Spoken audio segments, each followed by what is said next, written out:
जो री एग्जाम को लेकर आपको लगातार आंसर की जारी हो रही है। अब सिर्फ 11-12 की आंसर की बची हुई है जो आपको 8 तारीख तक आ जाएगी। लेकिन सबसे बड़ा मुद्दा है कि रोस्टर क्लियरेंस, जिसके बाद आपको फाइनल रिजल्ट निकलने का है। हालांकि रिजल्ट के लिए तो आपको एक टेंटेटिव है कि लास्ट वीक ऑफ अक्टूबर से पहले आपका रिजल्ट आ जाएगा, यानी कि आपको 20 से 25 अक्टूबर तक का ये टारगेट है कि रिजल्ट आ जाएगा। लेकिन जो आज की अपडेट है उसमें आप देख लीजिए कि अब तक 9 जिलों का ही रोस्टर क्लियरेंस हो पाया। आप जानते हैं कि रिजल्ट रोस्टर क्लियरेंस को लेकर ही पेंडिंग है, जो अलग अलग जिलों से आनी है। और इस पर अभी यहाँ पर कहा जा रहा है कि यहाँ पर रोस्टर क्लियरेंस कराने की प्रक्रिया शुरू हुए 2 माह बीत चुका है और इतनी धीमी है कि इसकी अब इस माह में क्लियर होने की कम संभावनाएं दिख रही है।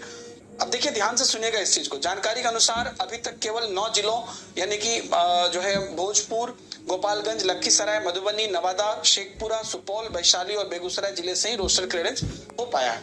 शेष अगर आप देखिएगा तो जिलों की अधिकतर फाइल संबंधित जिलों के डीएम कार्यालय और कुछ जिलों की फाइल संबंधित जिलों के जिला शिक्षा पदाधिकारी कार्यालय में रोस्टर क्लियरेंस के लिए अटका हुआ है, जिसकी वजह से रिजल्ट जारी नहीं हो पा रहा है। अब दरअसल 50% आरक्षण के आधार पर रोस्टर क्लियरेंस किया जा रहा है और ये जो है शुरुआत में अलग था इस वजह से। तो इसमें जो सबसे मेन मुद्दा है, जो भी हम बोल रहे थे कि सब कुछ ठीक रहा तो 20 से 25 अक्टूबर को रिजल्ट आएगा, लेकिन अगर इस तरह से चला तो ये कहा जा रहा है कि अब इस महीने में भी कम संभावनाएं दिख रही है।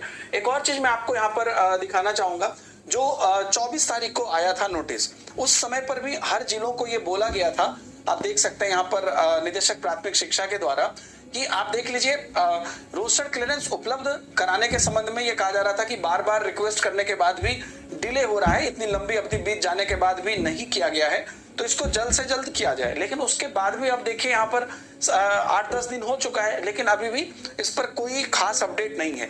तो इस वजह से अब ये संभावना है कि रिजल्ट में थोड़ी सी और देरी हो सकती है, जैसा कि आज के न्यूज में भी आया है।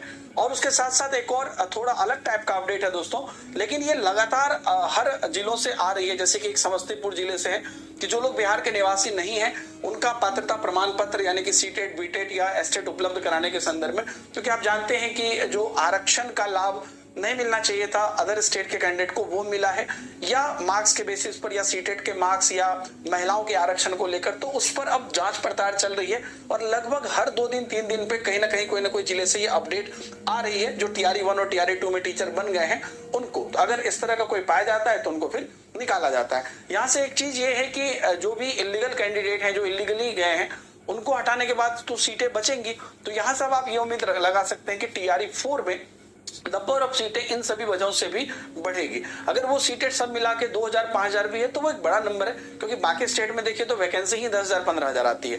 तो ये आपको एक TRE 4 में बेनिफिट बोल सकते हैं। लेकिन अगर इसका रिजल्ट आएगा तभी जाके TRE 4 में जल्दी से हो पाएगा या टाइम से हो पाएगा। हालांकि अभी भी उम्मीद है कि TRE 4 आपको का इंटरनली प्रोसेस चल रहा है, जो नवंबर तक आपको उसकी नोटिफिकेशन देखने को मिलेगी और फरवरी तक मोस्टली आपको एग्जाम देखने को मिलेगी।